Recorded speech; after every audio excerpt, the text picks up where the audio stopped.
যে সমস্ত শিক্ষার্থী 2024 সালে মাধ্যমিক পাশ করে একাদশ শ্রেণীতে ভর্তি হয়েছো, তাদের জন্য আজকের ভিডিওটি বিশেষভাবে গুরুত্বপূর্ণ। তার কারণ আজকে আমি তোমাদের সঙ্গে আলোচনা করব তোমাদের রেজিস্ট্রেশনের শুরু কবে থেকে আর রেজিস্ট্রেশন তোমাদের লাস্ট ডেট কবে, অর্থাৎ রেজিস্ট্রেশন কবে থেকে শুরু হচ্ছে এবং কবে শেষ হচ্ছে, আর রেজিস্ট্রেশনের সময় তোমার কি করণীয়।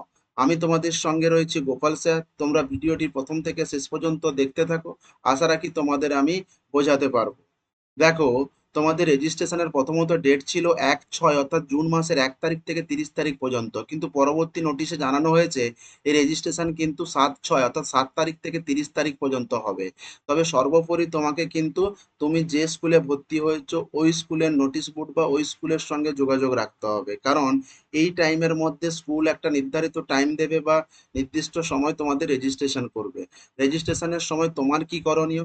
দেখো, বেশিরভাগ কিন্তু কার্যকলাপ সমস্ত স্কুলের ভূমিকা থাকবে, অর্থাৎ সমস্ত জিনিসগুলো ক্ষেত্রে স্কুলই করে দেবে।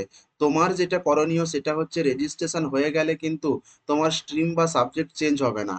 তাই রেজিস্ট্রেশনের আগে তুমি যে স্ট্রিমে পড়াশোনা করছো সেই স্ট্রিমটা সঠিক কিনা বা তুমি যে সাবজেক্টগুলো সিলেক্ট করেছো সেই সাবজেক্টগুলো সঠিক কিনা সেটা একবার ভেবে নিও। যদি মনে হয় ঠিক, তাহলে রেজিস্ট্রেশন তুমি করে নিও, আর যদি মনে হয় না কিছু চেঞ্জ করার আছে, তাহলে অবশ্যই স্কুলের সঙ্গে কথা বলো।